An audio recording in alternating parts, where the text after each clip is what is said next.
Krishna Krishna Hare Hare Ram Ram Ram Hare Krishna Krishna Hare Hare Ram Ram Hare Krishna Krishna Hare Hare Ram Ram Hare Krishna Krishna Hare Hare Ram Ram Hare Krishna Krishna Hare Hare Ram Hare Krishna Krishna Hare Hare Ram Hare Krishna Krishna Hare Hare Ram Hare Krishna Krishna Hare Hare Ram Hare Krishna Krishna Hare Hare Ram Hare Krishna Krishna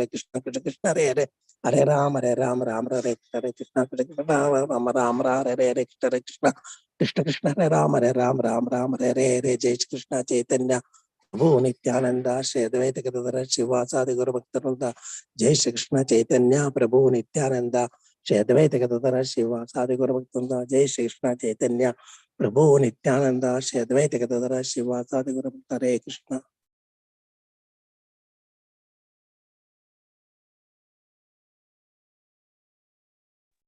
Hare Krishna, let's continue until Shyam Prabhu joins.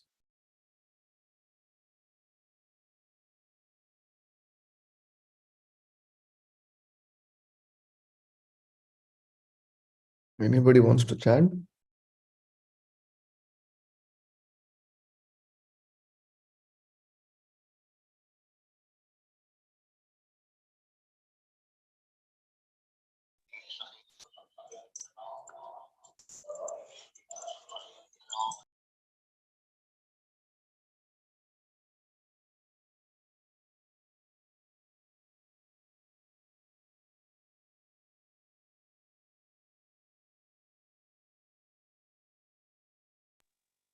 Yes, Prabhuji, I'll chant. Shall I, Prabhuji? Yeah, Mataji. Until Shyam Prabhu comes, we will chant. Yes. Jai Shri Krishna Chaitanya, Shri Prabhu Nityananda. Hare Krishna, Mataji. Prabhu just joined. So yeah, okay, Prabhuji. Mataji can complete, no? She wants just started, Prabhuji. Oh, okay. Hare Krishna, Dandavat Pranam to all. Hare Krishna, Prabhu, Dandavat Pranam. Om Ajnanatimidandasya Jnananjanashalakaya Chakshurunmilitam Yena Tasmai Shri Gurave Namaha Shri Chaitanya Manobhistam Stapitam Yena Bhutale Swayam Rupa Karamayam Tadadi Swapadandikam Vandeham Shri Guru Shri Yuta Padakamalam Shri Gurum Vaishnavamscha Shri Rupam Sagrajatam Sakagana Raghunatanvitam Tam Sajivam Sadvaitam Savadutam Parijana Sahitam Krishna Chaitanya Devam Shri Radha Krishna Pada Sakagana Lalita Shri Vishakanvitamscha He Krishna Karuna Sindhu Dinabandho Jagatpate Gopesha Gopika Kanta Radha Kanta Namostute Tapta Kanchana Gaurangi Radhe Vrindavaneshwari Vishabhanu Sute Devi Pranamami Haripriye Vancha Kalpatarubhyascha Kripa Sindhubhyevacha Patitanam Pavanebhyo Vaishnavebhyo Namo Namaha Nama Om Vishnupadaya Krishna Prasthaya Bhutale Srimate Bhaktivedanta Swaminiti Namine Namaste Saraswate Deve Gauravani Pracharine Nirvishesha Shunyavadi Paschata Desatarine Nama Mahavadanyaya Krishna Prema Pradaite Krishnaya Krishna Chaitanyaya Namne Gauratushe Namaha Namo Brahmanya Devaya Go Brahmana Hitaya Cha Jagaditaya Krishnaya Govindaya Namo Namaha Srinvatam Svakata Krishna Punyashravana Kirtanaha Hridayantasto hi abhadrani vidunoti sugratsatam. Jai Shri Krishna Chaitanya Prabhu Nityananda Shri Advaita Gadadhara Srivasadi Gaur Bhakta Vrinda Hare Krishna Krishna Krishna Hare Hare Hare Ram Ram Ram Hare Hare. So welcome all to the morning class. You're all doing good?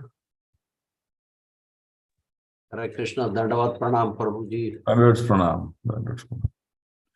Okay, so let's take up.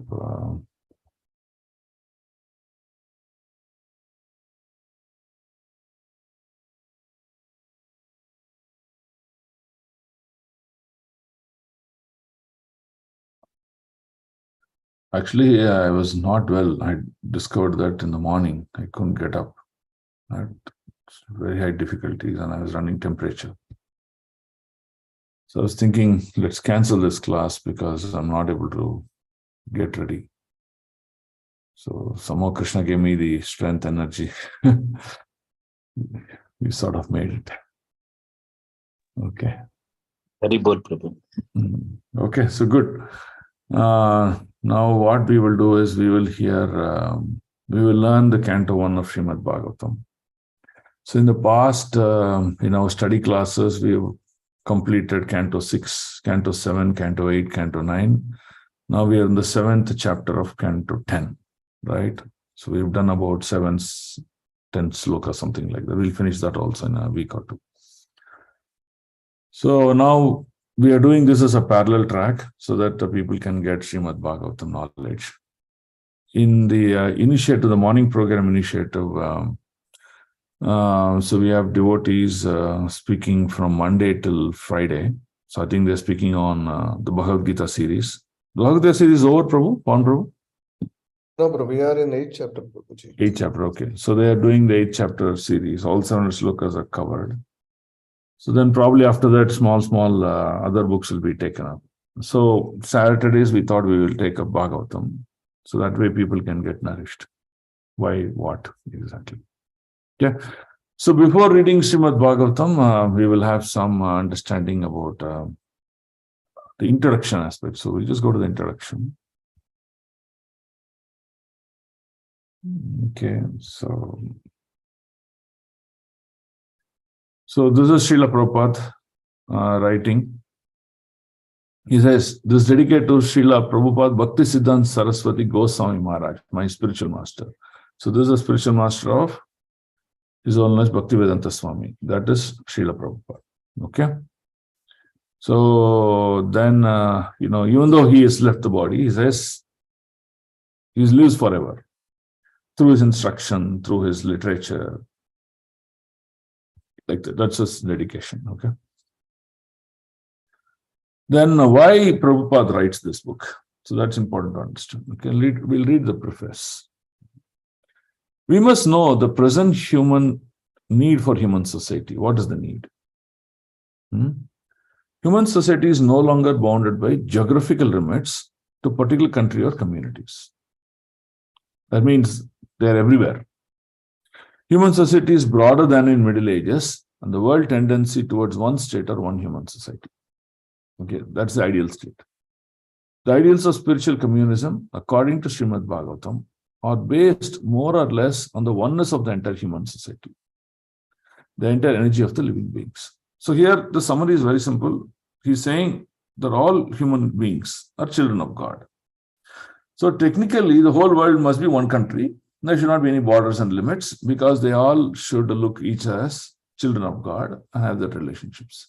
But unknowingly, what we have done, we have created many boundaries, rules, and regulations that do so many things, right? Okay. So hence, to unite, the need is felt by great thinkers to make this successful ideology, right? So how he is doing this? Now let's assume all countries. Today, there are maybe 120, 130 countries or whatever maybe in the world. Let's say all the countries, people become God conscious, first step. Second, they're unified in their thought process as to how to practice God conscious. And they're all devotees. Then you see these borders are not required. These races, communities, this, that, security, all nothing are required. They can be just unified, right? So now Prabhupada says, okay, maybe it is not possible to unify that because the human society has evolved beyond the thought process. Okay. So hence he says, Srimad Bhagavatam can unite, can fill this need of the human society. Okay. So how you can unite? How a person in India can unite with a person in Malaysia? How a person in Malaysia can unite with a person in Japan? If all the consciousness, which is going to become God conscious, and the common cause, the goal, is going to be common, then they are united. That's what he says. Okay. Now he says, human society is not in the darkness of oblivion. It has made rapid progress in the fields of material comforts, right? Material comforts, education, economic development throughout the whole world. But there is a pinprick somewhere in the social body at large, and therefore there's a large-scale quarrels, even over less important issue. Right? So there are a lot of developments in various aspects of material life, but still you see, even though the knowledge have reached very high levels, even though we're talking about good moral science, we were talking about culture and human values, but you see, we are always fighting. We are fighting in a smaller level and in a larger level. Whether the issues are simple, trivial, or complex, we're all fighting for it. Now, Prabhupada is saying the human society doesn't even have a clue why these fights are happening. Why these friendships, why this relationship, this culture, they're all getting damaged. And why it is not evolving to become one unified, right? So, hence, Prabhupada is presenting the Srimad Bhagavatam. It says it can go beyond all cultural barriers, okay? And it can bring in the spiritual life as the common for all the human society. So that's the whole objective of Srila Prabhupada. Okay? So hence he is presenting Srimad Bhagavatam.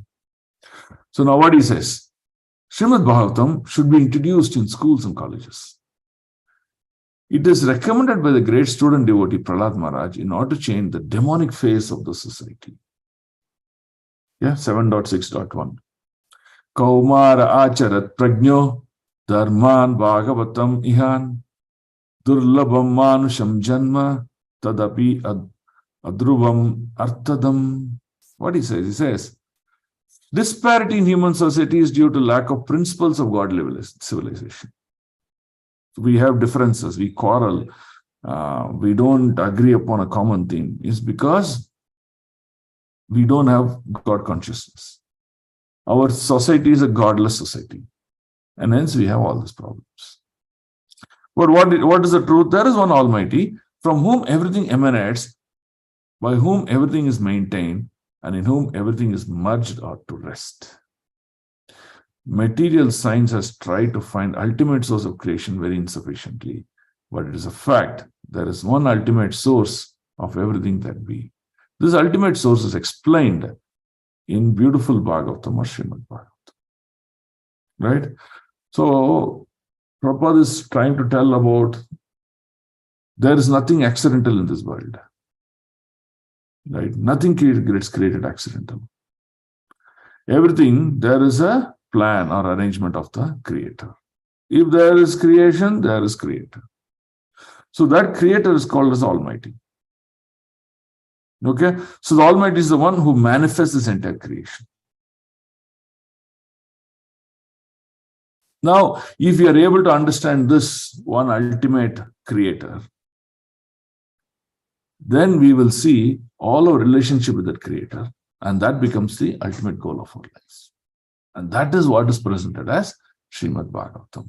Okay, now he says in the second paragraph, Srimad Bhagavatam is transcendental science. What is the meaning of transcendental science? The science that doesn't talk about mundane activities just like what we do every day. We get up in the morning, we do some material activities, talking to people, going to work, eating food, enjoyment, traveling. These are all mundane activities. He's not talking about that. He's talking about activities beyond this. Why? Because that Almighty is beyond all these topics of discussion. Okay, so hence he says, not only knowing the ultimate source of everything, but also for our relationship with him. And he says that is perfection of knowledge, perfection of human society. Okay, then he says, Srimad Bhagavatam begins with the definition of ultimate source. What is ultimate source? Ultimate source is Almighty, the Creator. It is a bona fide commentary. Why it is called a bona fide commentary? Because Srimad Bhagavatam is a simplified literature from the Vedanta Sutra. So what is this Vedanta Sutra? Vedanta Sutra is is a literature which is derived out of the Vedanta Sutra, the Brahma Sutras, all derived out of the commentary written from extracts of Upanishads. Now, where are these Upanishads manifest from? The Upanishads are manifested from the 4 Vedas. Now, where are these 4 Vedas manifesting from? One Veda. And where is that one Veda manifesting? It is manifesting from the lotus mouth of the Supreme Lord. So it means the Lord himself is creating this knowledge for the living entities to understand. But over a period of time, the Lord sends very capable, sound literacy levels, personalities, to make this knowledge, this cryptic knowledge, to be easy so that all types of people in this society can be understood. So, hence, the evolution of knowledge also happened to get simplified and simplified and simplified form. So, since it is coming through lineage, it is coming through authorized and bona fide personalities, he says, this Srimad Bhagavatam is a bona fide commentary. Okay? And what does it do? It helps one in the highest state of God realization. Otherwise, we cannot realize God. We always see God as someone we don't know, somewhere he is existing, but he'll keep on giving me some things. We don't know anything beyond that. But this Srimad Bhagavatam gives details about who is this Almighty, where does he reside, what are his characteristics, what are his activities. Is he present here or not? Is it possible for us to see him? Is it possible for us to have a relationship with him? All these things, Srimad Bhagavatam clarifies. Okay. So now, Prabhupada says, this book of Srimad Bhagavatam has all these details about that Almighty. So one needs to read them scrutinizingly. What is scrutinizingly? Read sloka by sloka. Read step by step. Not be in urgency. Okay, I read 2 slokas here, I'll just jump into the next few slokas. No urgency, nothing. Just keep on reading step by step. Sloka by sloka. Okay, then second, because we are living in a world of illusion, we may always get confused with this representation of these slokas. So, read under a guidance. Read under a guidance who is living that life of Srimad Bhagavatam. Not with someone else who doesn't know what is Srimad Bhagavatam. So it is important whom you take shelter of. Right? So that's why Prabhupada was very descriptive in Srimad Bhagavatam. He'll write purports repeatedly and repeatedly. And he'll write these purports as a collection of messages from various great personalities. Various great personalities. Madhvacharya. Okay, what did he say? What about the Gaudiya Vaishnavas? What did they say? What about the great Acharyas before Madhvacharya? What did they say? So he took collection of such bona fide personalities who have realized God and compiled the Srimad Bhagavatam. And he's written the verse, the one-to-one synonym. Then he's write the translation. Then he's writing descriptive purports so that people can understand. And the purports are also constructed in such a way that you will see there's a connection between previous purport and the purport, next purport. Like that is taking into complete story form of these purports. So you can clearly understand the entire Srimad Bhagavatam. Okay. Now, he says, God realization. To understand God, my relationship with him, all these things he does till 9th cantos of Srimad Bhagavatam. It has got 12 cantos, so up to 9th canto. Then the 10th canto, which is called as the crest jewel of Srimad Bhagavatam, that is among the 12 cantos, the 10th canto is considered the crest jewel, is directly describing about Lord and Lord's activities. How was Lord, how Lord came into this world, what all activities he do, who is his father, who are his friends, what did he speak to his friends, how did he deal with his gopis, what did he do on the mountain of Govardhan. Like that, detailed activities are described in the 10th canto. So hence Prabhupada says, When you want to read Srimad Bhagavatam, do not jump and then read off the 10th canto. Please read the previous cantos and then come to the 10th canto. That way, you will be able to see, you will really appreciate. So now we will see in my presentation, I have made a small presentation that which describes this entire Srimad Bhagavatam step by step. I'll just share the presentation.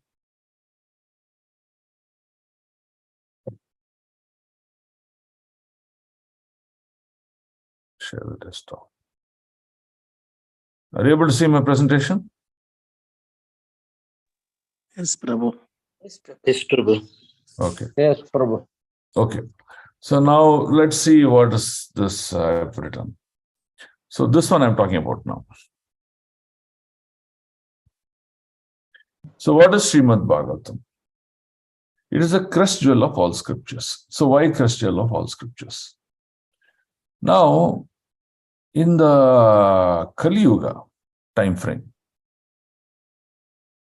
people who are born, there are going to be many problems for the people in Kali Yuga compared to previous yugas. Okay. Now, in previous yugas, what happened? People were intelligent. They were very strongly built. Even the health was very strong. Okay. And they used their brain memory very well. See, today there's an article that is published. In fact, I put it on Prachar Niti also some time back, where it says the human brain, whatever head you have, your head is probably few inches wide by few inches deep, few inches long, whatever maybe your head, total head circumference. But the memory portion, the memory is the memory in the intelligent portion is just about less than 1 square inch in your entire brain. Less than 1 square inch. Now, how much this 1 square inch can do in your brain is, in the world today, there is called as the World Congress Library. It's in America. It's the biggest library in the entire world. It has got the most number of books compared to any of the libraries in the world. Now, I think this library alone may have several lakhs of books, maybe 1 crore of books also. Okay. So this library, like that, let's say you have 10,000 libraries. And if you compile all the data of all this library, is what the memory of one single brain within that square inch of piece that can hold. Now you see how much memory we have. 0.0001%, something like that. That's all. That means we are not having that kind of intelligence and knowledge. So it very clearly establishes that as time progresses, one's memory and intelligence will keep coming down. Keep coming down means ability to access and use them will keep. Okay. Yeah. So one's ability to use and access will keep coming down. So hence, Vyasadeva, what he do? He wrote a lot of Puranas. He wrote lots of Puranas. People who are lower in intelligence, people who are higher in intelligence, people who are passionate. He wrote a lot of Puranas. Now, these Puranas are nothing but a descriptive representation of the Vedanta Sutras.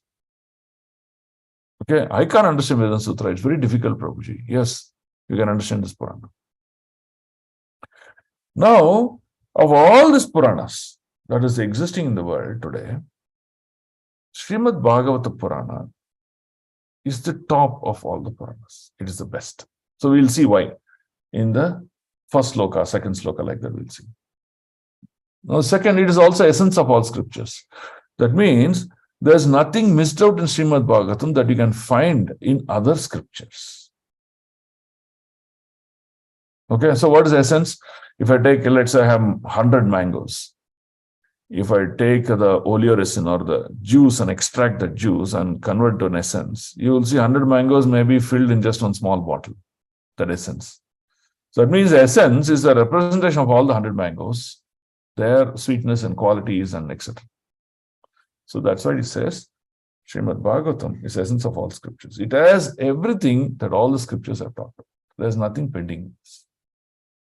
Okay.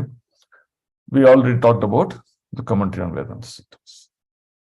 Okay. Now, what does Srimad Bhagavatam contain? What does it describe us? Okay. The first, what is the object of worship? Who's the object of worship? So, who's the object of worship? Lord Sri Hari, Sri Lord. Krishna. Lord Krishna. Okay.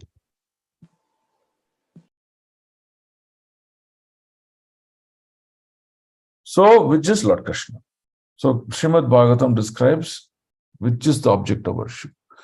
Each one of us have different objects of worship, correct? In the ignorant form, we have trees, stones, sky, and all these things as object of worship. But in a matured form, we have different gods. Within Mohammedan community, they're different. Within Christian community, they're different. Some say you have to worship the mother. Some say you have to worship the small Jesus. Some say you have to worship the older Jesus. Some say no, you just worship the Pope. Like that, different versions of it. Every religion, the same problem. And in India, it's more complicated. Why? We have thousands of Ihadevatas. And each one of them are behind one Ihadevata. I want to run behind this god. You run behind that god. And because each one of us run behind different gods, all our object of worships have changed. And all our methods and procedure to worship also has changed. So we don't really follow Lord Krishna. So Srimad Bhagavatam says, but unified, the source of all these demigods is Krishna. So technically, you should understand the human society's object of worship is Lord Krishna or Hari. Okay. Then the transcendental abode. Which is the transcendental abode of the Supreme Lord? Vrindavana. Okay, that is his transcendental abode.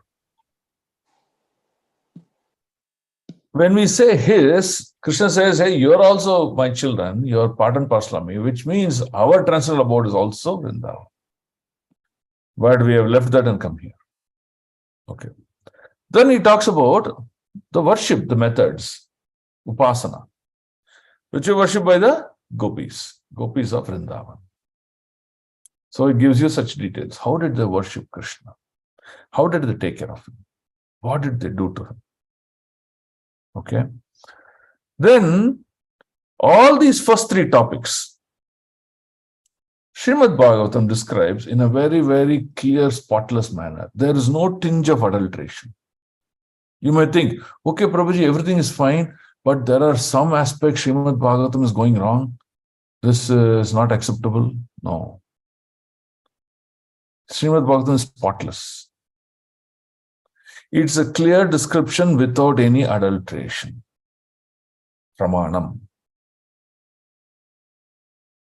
Okay, then finally, what does Srimad Bhagavatam gives us? It gives us the clear goals of life. Now, why is this goals of life important? Now, for example, see here, we are born in this material world. We're going to live here for some period of time.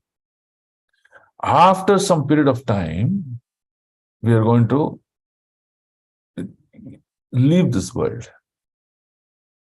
Means in the entire life history of this earth, our lifespan is very temporary, very short period. So you're born and we're going to die. Now, do anyone know where did you come from? You came from mother's womb, but how did you enter the mother womb and born into this body? Does anyone know? You don't know. That means you don't know where you came from. Okay. Now you don't know where you're going to go also. After death, okay, death is fine. Death means I'll die. My heart will stop. Then what will happen to me? Will I also collapse? Is that the end of my identity? Is the end of me? Or no, I will again be born as someone else and do what, where? Which is your goal of life? What is going to happen to you? So that is never explained in any literature. That's why Srimad Bhagavatam clarifies what is the goal of one's life. But we always confuse goal of one's life is artha, just enjoy. Have a lot of opulence, a lot of money and enjoy.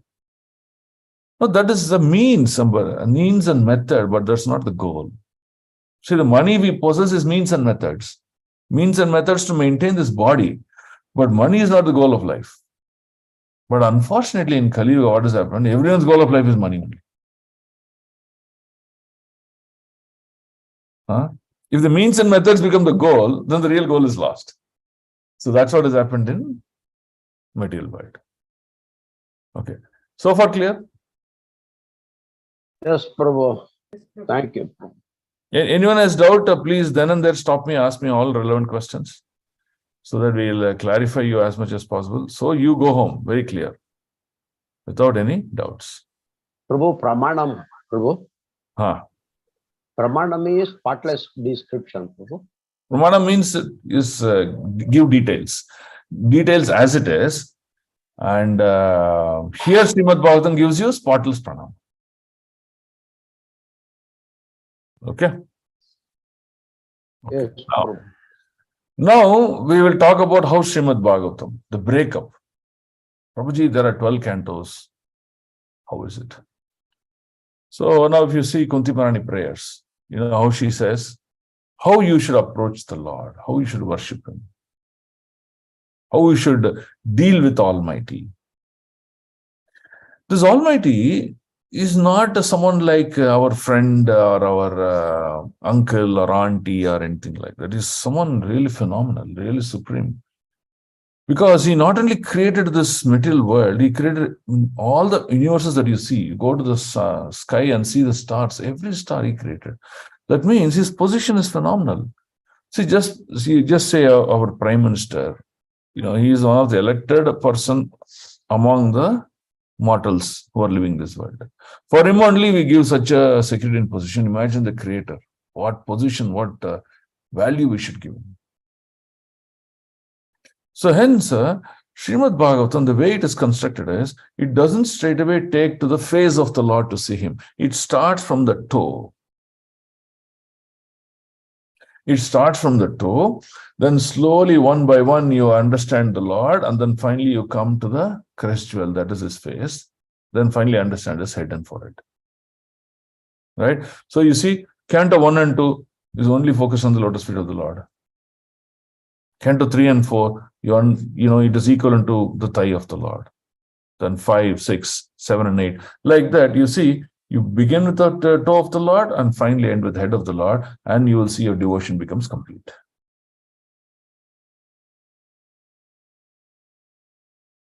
Okay, so this is how Srimad Bhagavatam to be learned and understood. Okay, I'll go to the next page. Okay, I want to give some descriptions about the details. So there are about 12 cantos in Srimad Bhagavatam. And in combination of all the 12 cantos, it is written that 18,000 slokas are there. Verses or slokas. Let me write slokas.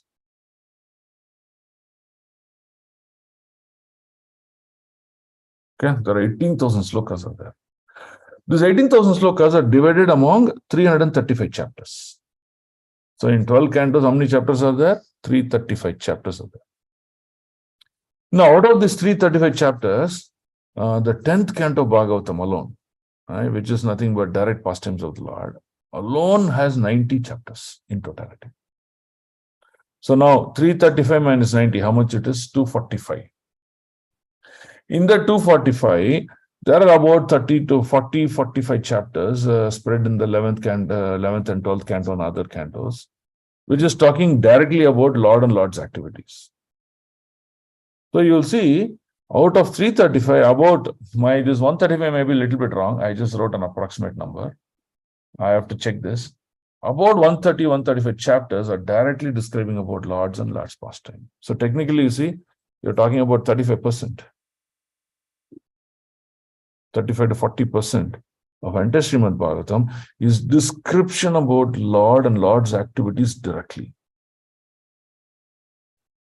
Okay, so the balance 60% out of the 335 chapters is all about Lord's associates, the Lord's energies, understanding them. Okay, associates means their activities and pastimes, energies, how things, and then the rules and regulations of this. So like that, you understand the balance 60% of Srimad. Okay, so this is the approximate structure of Srimad Bhagavatam. So now we are in the 13th chapter in our study group. So we have completed about the 7th chapter in the 10th canto. So in 10th canto, overall, we have completed about 13%. So we still have 87% to complete. So whoever is having that interest, you can even join now to our study classes on Tuesdays to understand the 10th canto of Srimad Bhagavatam in a very systematic manner. Yeah, whatever wants to come, become regular. Become regular and come in a consistent manner so that you will understand. Okay, are we good to go? Yes, Prabhu. Now I will come to, so till now any questions are there? Prabhu, previous slide, could you explain, Prabhu, the flow of chapter Canto 1 to 12, how the Lord's, So it is equivalent.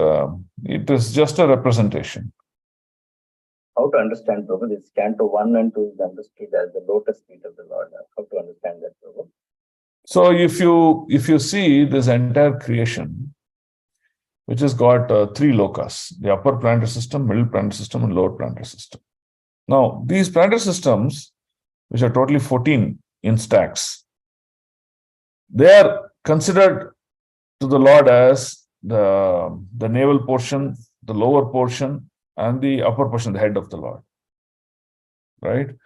So similarly, Bhagavatam is also divided to understand the Lord from each portions of his body. From toe to head. Yes, from toe to head. So it does not mean Canto 1 will only talk about the lotus feet of the Lord. No, it is a description which will help about understanding the basics of how to approach the Lord you begin from a toe manner. Toe is the starting point, right?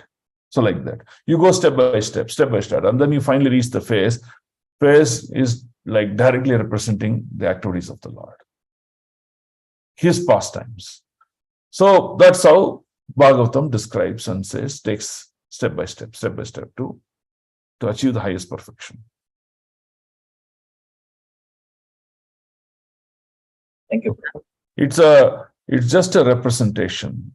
Because it is not that the 3rd and 4th canto, I don't find it relevant to connect with God because I don't see much descriptions about Krishna. So it is not like that. That's my point. Everything is within the Anga of the Lord. That's what you have to understand. Okay. Prabhuji, show first slide also, please. Yeah, this one? Yeah. Yes, Mother. What question you have here? Just understand once again. It's Christopher.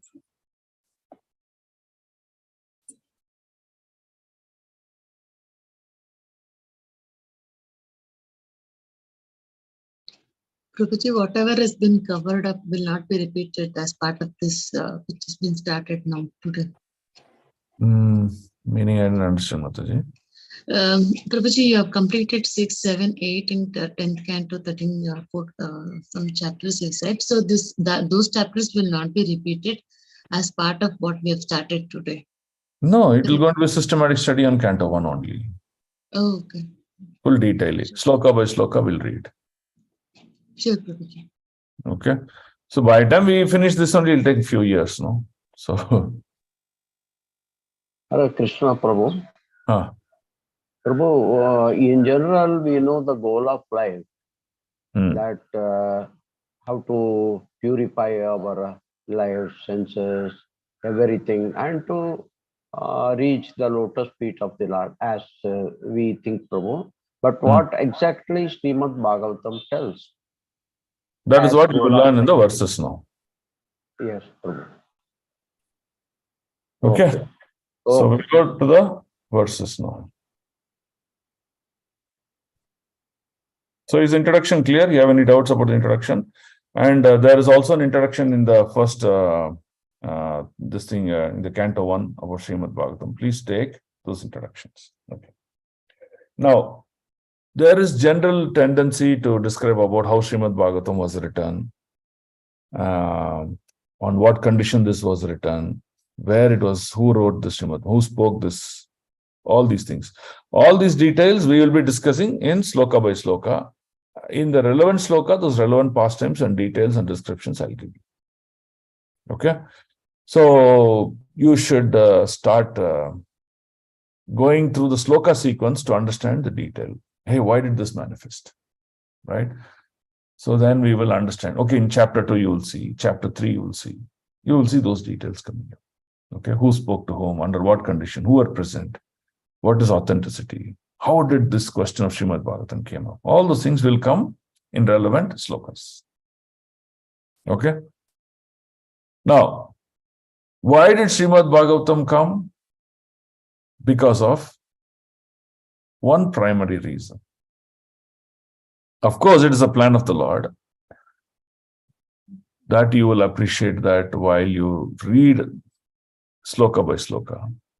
But importantly, you will see the first chapter of second canto. Parikshit Maharaj is being cursed to be bitten by a poisonous bird. So this Takshaka is actually a snake, but he's a flying snake. There is actually no bird that is poisonous. So since he's a flying snake, you can consider him as a bird and to be poisonous because he's a snake. So he came to bite Parikshit Maharaj. Okay. So now he was given a very clear duration. He's going to be killed or dead in 7 days. So Parikshit Maharaj comes and inquires to all the rishis and sages. Now that my death is determined, the last date of my death is determined, I have only 7 more days. 7 more days and 7 more nights. I have 2 questions. Can you please help me answer? So Parikshit came and asked these 2 questions. He asked, what is the duty of a human being while he is alive? And what is the duty of a human being at the time of death? Right? So only 2 questions he asked. He's first clarifying, what is the duty of one's while he is living this material world? Second, what is his duty at the time of his death? Because both are relevant for him. Why is relevant? He has 7 more days. He's thinking, okay, what should I do in the next 7 days? Okay, on the day, end of the 7th day, he's going to die. So he's asking, how I'm supposed to die? And this question, if you clearly put it to ourselves, we can also understand, okay, I have a life, maybe 50 years, 60 years, 70 years, 80 years, depending on my own blessings and karma or whatever it may be. What I'm supposed to do in my life, how I'm supposed to lead my life. Okay, all of us are mortals. We are going to die one day. And when I'm going to die, how I'm going to die? Has this process of death got any meaning to my continuation of journey of life? If these 2 questions are asked and understood, then our life becomes perfect. So because Parikshit Maharaj asked these questions, the sages, they could not answer him. Hence they prayed for the great Sukadeva Goswami to come. So Sukadeva Goswami came and answered the questions of Parikshit Maharaj. That's how Srimad Bhagavatam got manifested. So you see, even though we are talking about sloka 1.1.1, the purpose of manifestation of Srimad Bhagavatam is answered in the second canto of the first chapter. So that's why when we read sloka after sloka, chapter after chapter in a continuation manner, we'll understand the whole realm of this subject matter in clarity. Is this clear now? Hare Krishna? Yes, Prabhu. Okay, good. Yes, Prabhu. Today we'll try and see if we can complete first two slokas. So first two slokas are important. You should mug it up. Both slokas you should mug it up. At any point in time, you should be able to quote these slokas very well. So please mug it up. Who's writing down those mug up slokas? Anil Prabhu, are you there? No, Anil doesn't attend, huh? Pawan Prabhu? No, Prabhuji. Nowadays is not attending. Why? What happened? Ashok Atma Prabhu, he doesn't attend? Ashok Atma Prabhu, why he doesn't attend? His mother is, having a terminal ill. Probably he's taking care of his mother. That's why he's not regular. Oh, there's a problem, huh? Yeah, Prabhu. Mother's health problem. Hospital, he has to attend. Is probably taking mother for hospital in the early mornings or something like that is going on. Okay. Okay, Pawan Prabhu, you tell to Rani Mataji that first two slokas need to be memorized and put it into her sloka list, Prabhu. Okay, sure. Okay, so let's read the sloka. Om Namo Bhagavate Vasudevaya Janmadi Yasya Yato Anyavad Itaratas Charte Swa Abhignaswarat Tene Brahma Hridaya Adikavaye Muyanti Yat Surayah Tejo Vari Mridam Yata Vinimayo Yatratri Sargo Mrisha Damna Svena Sada Nirasta Kuhakam Satyam Param Dhimahi. Okay, so let's understand what is the meaning of this sloka. You see my presentation. Janmadi Yasya Yataha. So that is the first line of this sloka. So what is Janmadi Yasya Yataha?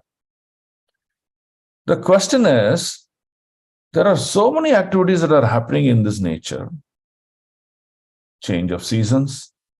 The moon comes automatically on timely manner. The sun comes automatically on timely manner. There's so much of balance between the atmospheric conditions. The earth rotates at a constant speed. The earth revolves around the sun at a constant speed. So many unlimited, magnificent things are happening.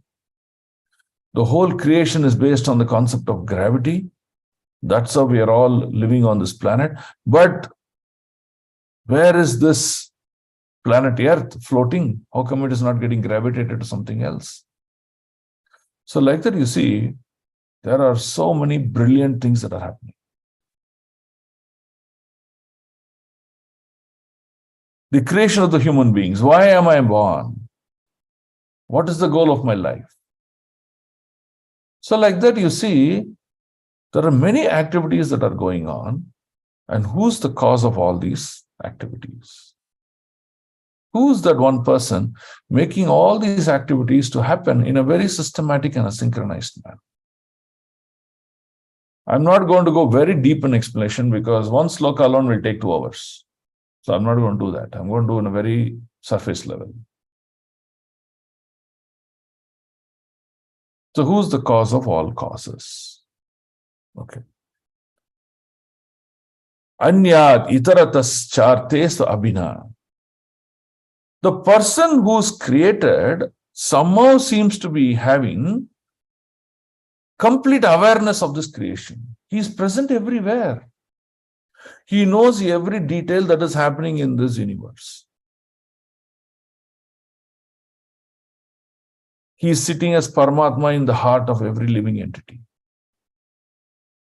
So, he knows all the activities, all the thought process and consciousness of living entities, directly or indirectly.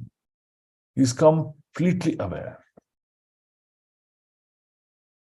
That is that supreme person, the Almighty.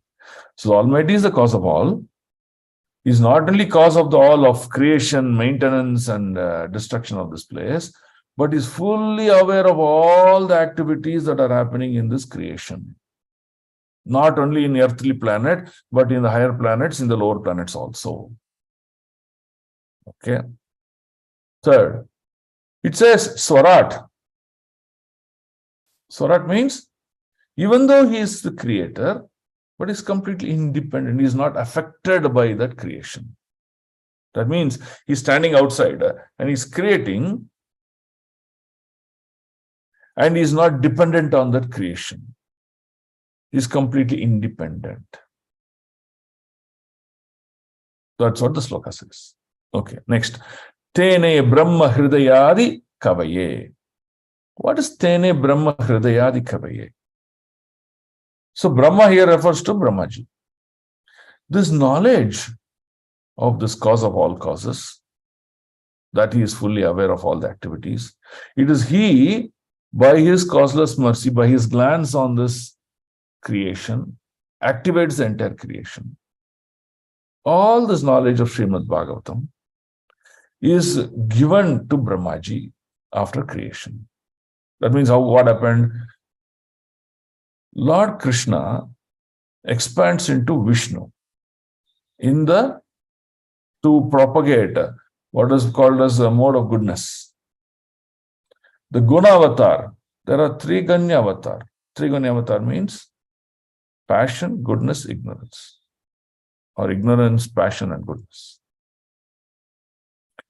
This passion represents creation, goodness represents maintenance, and ignorance represents destruction. So Lord comes as Brahma for creation. Lord comes as Vishnu for maintenance. Lord comes as Lord Shiva for destruction. So this detailed knowledge about the whole thing, Lord created Brahmaji and gave that Brahmaji to with this knowledge. So you see, Tene Brahma Hridayadi Kavaye. He gave this entire knowledge to Brahmaji. That's how Brahmaji was able to create further in this world. Every creation is coming from Brahmaji. But how is he doing? Because the knowledge was imparted by the Lord. After imparting this knowledge, he also gave him the empowerment how to do the creation. Okay. Then it says, Tejovari Mridam Yatha Vinmayo. So, this is bewilderment. What is bewilderment? I'll read one sloka from the 10th chapter of Bhagavad Gita. See the sloka here. Name viduhu sura ganaha prabhavam na maharshayah aham madir hi devanam maharshinam cha sharvashah. So Krishna says in the Gita that neither the host of demigods, who are the demigods? The Ihadevatas, including Shiva, Brahma, and all other 33 crore demigods, Ihadevatas, or great rishis. Great rishis here refer to people who sit in dhyan and trying to meditate on the lotus feet of the Lord and trying to understand the Lord. That means 33 crore Ihadevatas who are controlling this world, and the millions and millions of sages who are trying to connect with the Lord to understand Him. They themselves cannot understand the original opulence of the Lord. Origin means what? Oh, who is this Lord? Where did He come from? What are His activities? How His activities are so fascinating? Huh? So how does that mean? So for example, Lord is the creator. Okay. From Him, all the demigod sages came. He produced them. But these demigod and sages are trying to understand the person who produced them, but they get bewildered because they cannot understand Him in totality. They cannot understand the dimensions of the strength and the energy of the Lord. They get bewildered. Oh, He can do this. Oh, He can do that. That's unimaginable. They get bewildered. So that's why you see every avatar or every Leela of the Lord is so nectarian and bewildering. How is this possible? How is that possible? But Lord can do. So that's why Lord says it is bewildering. Okay. The next, he says, Yatra Trisargo Mrisha. He spreads what is called as a carpet of illusion. The carpet of illusion, which makes us to think this is truth. But actually it is illusion. Right? How? So one person thinks that, hey, I am permanent in this world. Unless he sees someone dying, he goes to their death house. Oh, we will also die. One day will come. We better correctly behave, do our duties, discharge your duties properly, better serve the Lord. All those things he will think in the death house. Someone's died, he'll go to that house, he'll see the dead body and he'll conclude, oh, what's the use of all these things? Let us renounce all these things. Let us lead a simple life. Moment he comes out of the death house, in a matter of few seconds, his old habits, his controlling nature, his desire to enjoy, everything immediately comes back and then he becomes normal. Right? One aspect of carpet of illusion. So like that, people in this world, they always think real as false and false as real. So in this example, Prabhupada gives in his purport, he talks about water as fire. Now, actually, if you see an Yajnakunta, that means a lot of fire that is coming out of a place. If you see the edges of the fire, no, you will see it is wavy in nature. Very wavy, you can actually make out if you observe it. And that wavy nature looks like, oh, water formation is happening above that. But is it possible? Not possible. So similarly, you go to a desert, you see the edge of the desert. It'll show you, oh, the end of the desert, there is oasis, there is this, and then you will feel like going there. But it is not true. It just keeps on extending. So like that, you see, all the living entities, they think, oh, this is my goal of life, this is my enjoyment, this is what it is, but it is not true. So he spreads the carpet of illusion and makes you to think that is truth. So hence Krishna says that I do this through the three modes of energy. So the entire creation is all the mix-up of three modes of nature, right? Goodness, passion, ignorance. It is the interaction of these three energies. This entire creation is functioning and continue to show its attributes and characteristics.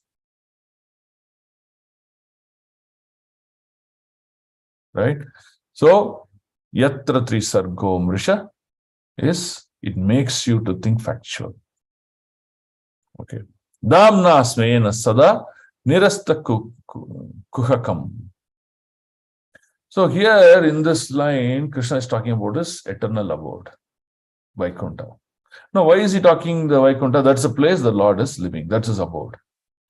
Now, that is beyond that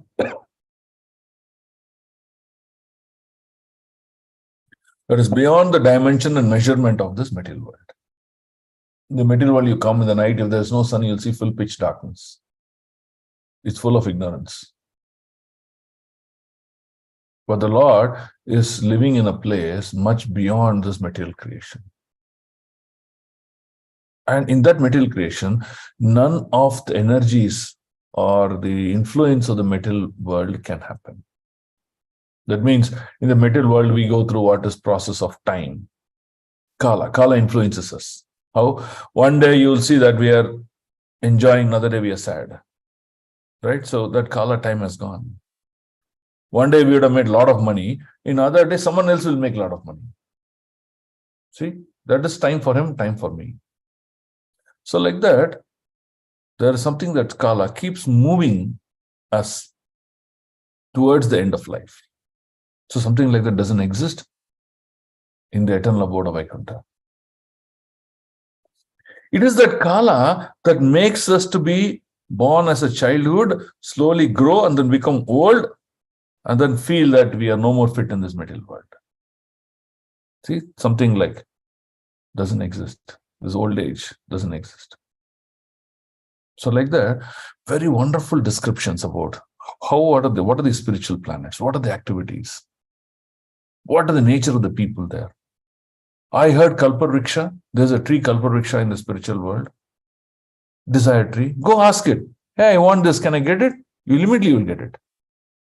But will you get it in the material world? No, you won't. Nandini, the famous cow, you can give unlimited, profusely, you can keep on giving whatever you ask. But here, you see the state of the cows. So, like that, that is the glory of this spiritual world. And that Supreme Lord, his abode, he lives there among the wonderful devotees. Okay. Then Satyam Piram Dhimahi. Dhimahi means meditation. Meditation means getting ourselves absorbed on that Supreme Lord. Absorption means what? Absorption about his form. How does he look? What is his color? His Tribangi position. He stands in three distinct form. His flute. You know, the way he sings, the way he dances. So like that, you go into absorption. If you just read a Damodar Ashtakam, you see a wonderful description about that little Krishna. Just his hair, his cheeks, his lips, his eyes, his ears, and not just ears, even his earrings. So like that, remembering the Lord, remembering his activities, remembering the descriptions about the Lord, one goes into absorption. When he goes into absorption, he also understands the potency of the Lord that we talked about from first point to 7th point. So he says Satyam Param. Satyam Param. Param means something beyond material world, something supreme. That is Param. Satyam means absolute, truthful. So Satyam Param refers to absolute truth. So to that absolute truth, I meditate. I offer my obeisances. Okay? So we'll just break this sloka once again. He is the cause of all causes. He is fully aware of all the activities, either directly by himself or through his agents, directly or indirectly. And he is independent. He is not affected. What does that mean? Okay, today I did a yajna for the Lord, for the pleasure of the Lord. So Lord become powerful. No. Today I offered a morning bhoga to the Lord. Okay, now he has had his breakfast. Now he'll be energetic. No. There's no activity in the material world that he is dependent on. So he's fully independent, Swarat. Tene Brahma Hridayadi Kavaye. This knowledge of this entire activities of Srimad Bhagavatam described was first spoken by the Lord to Brahmaji. When Lord was sleeping on the casual ocean, from his navel the lotus flower came. When the lotus flower opened, Brahmaji was born. He was created by the Lord. There's no father, mother to creation here. Lord created Brahmaji.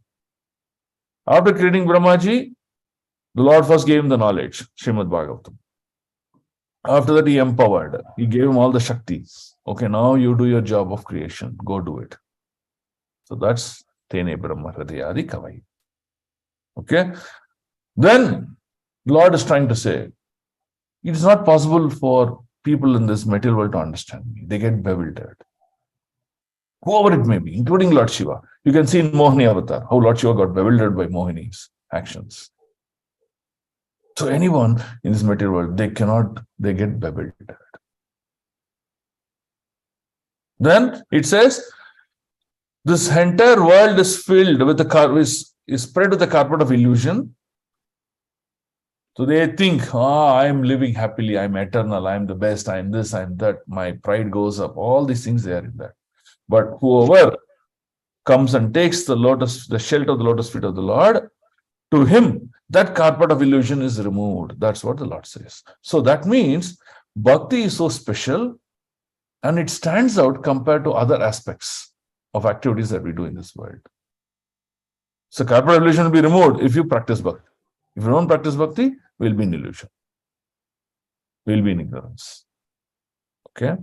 Then Damna Svena Sada Nirasta Kuhakam.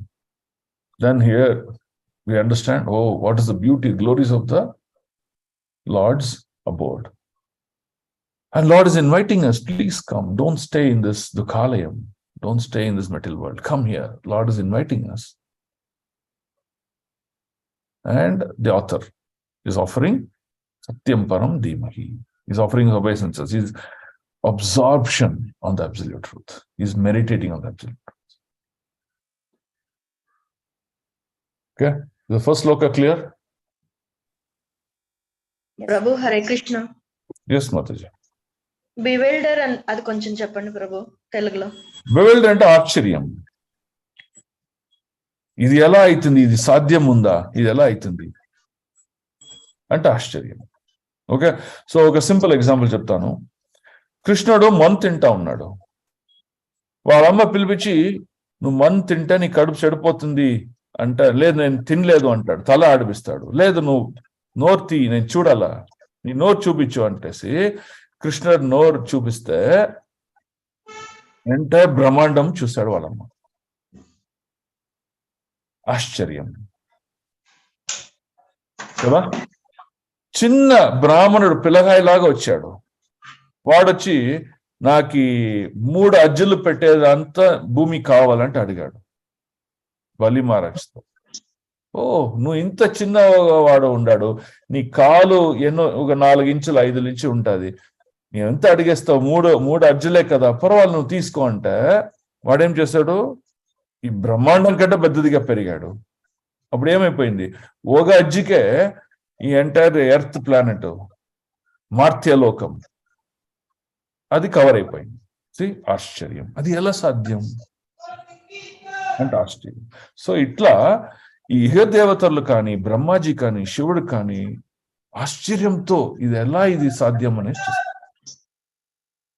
అదే ఆ supreme భగవాన్ అని చెప్తారు. అర్థమైందా? అర్థమైంది ప్రభు. Thank you ప్రభు. Okay, so దాన్ని ఇవాళ ఇక్కడ చెప్తున్నారు. ఎట్లా అంటే ఈ ప్రకృతిలో జనాల్లో ఎట్లా ఒక డెసర్ట్ ఏం చెప్తారు తెలుగులో, డెసర్ట్ లో ఎడారి ప్రభు. ఎడారి. సో అక్కడ పోయినాక ఎట్లా ఇక్కడ నీళ్లుంది, నిప్పు ఉంది అనేసి కన్ఫ్యూజ్ అయిపోతారు. ఎట్లా ఒక రైల్వే ట్రాక్ చూసేసి 2 ట్రాక్లు చేరుతుందని కన్ఫ్యూజ్ అయిపోతారు. ఈ మెటీరియల్ వరల్డ్ కూడా అంతేనే. మనమంతా పర్మనెంట్, మనము ఈ ఎంజాయ్మెంట్ పర్మనెంట్ అనేసి ఎంత పోతానే ఉంటారు. బట్ అది నిజం కాదు. ఇట్లా ఇల్యూజన్. ఈ 3 శక్తులు, ఏ 3 శక్తులు? ప్యాషన్, ఇగ్నరెన్స్, సాత్వికం, గుడ్నెస్. ఈ 3 చేరుకొని కలుపుతుంది. అది కలిపేటప్పుడు మనకి నిజం ఏది, అబద్ధం ఏది తెలియకుండా పోతుంది. ఎవడు కృష్ణుడు భగవంతుడితో లోటస్ ఫీట్ పాదాలకి సమర్పణం చేసుకుంటాడో వాడికే ఈ ఇల్యూజన్ నిజమేమినేసి బయట ఫ్యాక్చువల్ రియాలిటీ నిజమేమని తెలుస్తుంది. లేకపోతే వాడికి తెలియదు. అది తీసుకునేవాడు భక్తి యోగ ప్రాక్టీస్ చేయాలి. అదే పాయింట్ అక్కడ. ఓకే, సో మన ఈ 3 మోడ్స్ ఇంకా మనం బయటకు వచ్చేస్తామంట. మనకి ఇక్కడ పనేం లేదు ఈ ప్రకృతిలో, మనకి దేహము రాదు. అదే ప్రభుపాద ఇక్కడ చెప్పేది. మన దేహం ఇక్కడ ఎందుకు దొరుకుతుంది, ఎందుకు మనం తిరిగా పుడతామంటే మనం ఈ 3 శక్తుల కిందనే ఉన్నాము. మనం ఎప్పుడు కృష్ణుడితో శక్తితో వచ్చేస్తామో ఈ శక్తి మనల్ని ఏం చేయలేదు. అదే ప్రభుపాద చెప్పేది. క్లియర్ మాతాజీ ఇప్పుడు? ఎస్ ప్రభు. థ్యాంక్ యూ ప్రభు. Hare Krishna. Hare Krishna. Okay, so this is we will stop here for today. I wanted to do 2 slokas, but looks like the introduction was there and we couldn't do 2 slokas, so we'll stop here. So you see, you please read this translation and purport. This purport is a long purport, but it's a wonderful purport. Whatever I spoke today, it is there in the purport. Okay, so just as a conclusion, we'll read the translation. Oh my Lord Sri Krishna, son of Vasudeva, all pervading personality of Godhead, all pervading into present everywhere. I offer my respectful obeisances unto you. నేను నీకు నమస్కారం చేస్తాను. I meditate upon Lord Sri Krishna because absolute truth and primeval cause of all causes of creation, sustenance and destruction of this manifested universe. నేను కృష్ణుడు ఈ absolute truth వాళ్ళకి నా నమస్కారాలు చేస్తున్నాను. ఎందుకు? వాళ్లే ఈ సృష్టి, ఈ మెయింటెనెన్స్, ఈ డిస్ట్రక్షన్ కి కారణం అని చెప్పి. Is directly and indirectly conscious of all manifestation. వాళ్ళకి ఇక్కడ ఏం నడుస్తుంది అనేసి తెలుస్తుంది. వాళ్ళు ఇక్కడ లేకపోకుండా ఉండొచ్చు, బట్ ఇక్కడ ఈ ప్రకృతిలో అయ్యే ఒక్కొక్క కార్యం అంటే ఒక చిన్న కసువు జరిగితే కూడా వాళ్ళకి ఏమీ తెలుస్తుంది. ఎందుకు? వాళ్ళే చూస్తున్నారు, లేదంటే వాళ్ళ ఏజెంట్స్ చూస్తున్నారు, లేకపోతే ఈ పంచభూతాలు చూస్తుంది, లేదంటే వాడు పరమాత్మ లాగా చూస్తున్నాడు, చూసి వాళ్ళకి ఇన్ఫర్మేషన్ తెలుస్తుంది. Okay, then he is the one who first imparted this Vedic knowledge onto heart of Brahmaji, the original living being. ఈ శ్రీమద్ భాగవతంని బ్రహ్మాజీకి చెప్పిండేదే భగవంతుడే. బ్రహ్మాజీని సృష్టి చేసినాక బ్రహ్మాజీకి ఈ భాగవతం చెప్పించి వాళ్ళకి శక్తిని ఇచ్చారు ఈ ప్రకృతిని సృష్టి చేయి. By him, even the great sages and demigods are placed into illusion, and one is bewildered by the illusion representation of water seen in fire or land seen on water. ఈ ప్రకృతిలో అందరమే ఇల్యూజన్లో ఉన్నారు. వాడు సేజెస్ కానీ ఇహ దేవతలు కానీ ఎవరైతే ఇల్యూజన్లు ఉన్నారు. ఇల్యూజన్ అంటే నిజం సుళ్ళు అంటే తెలుసుకునేది, సుళ్ళు నిజం తెలుసుకునేది, అర్థం చేసుకునేది. దాని మీద మాయ అంటారు. Okay, only because of him due to material universes temporarily manifested by reactions of three modes of nature. ఈ ప్రకృతి సృష్టి కారణమేమి? ఈ మూడు శక్తులు, గుడ్నెస్, ప్యాషన్, ఇగ్నరెన్స్. ఆ మూడు ఇంటరాక్ట్ అయ్యే దాని వల్ల ఈ ప్రకృతి నడుస్తూ ఉంది.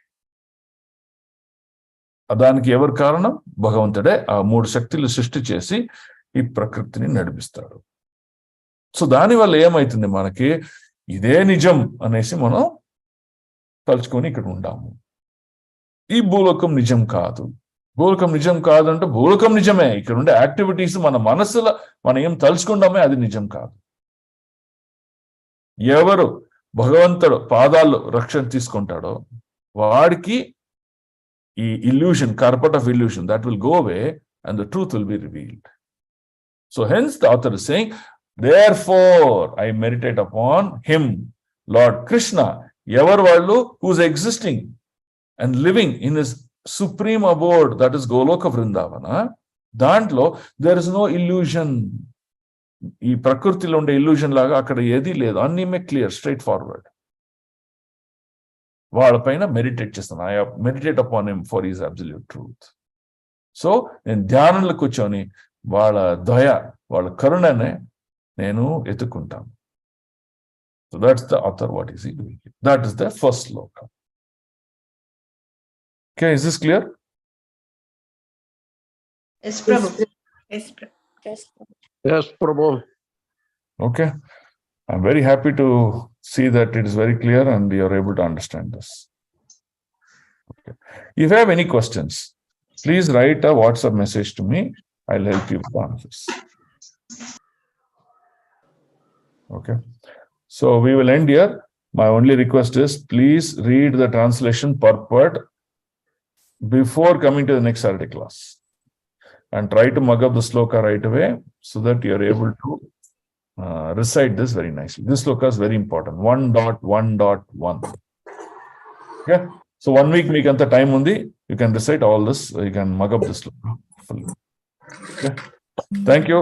ग्रंथरा श्रीमद् भागवतम की जय, श्रीला प्रभुपाद की जय, गुरुदेव की जय, निताय गौर प्रेमानंदे, पंचाकल्पतरुभ्यश्च कृपा सिन्धुभ्येव च पतितानां पावनेभ्यो वैष्णवेभ्यो नमो नमः. अनंत कोटि वैष्णव वृंद की जय, वैष्णव ठाकुर श्रीला प्रभुपाद की जय. ओम तत्सत. Thank you. Hare Krishna. Have a great day. Dandavat pranam, Prabhu. Hare Krishna Prabhu. Dandavat pranam Prabhu.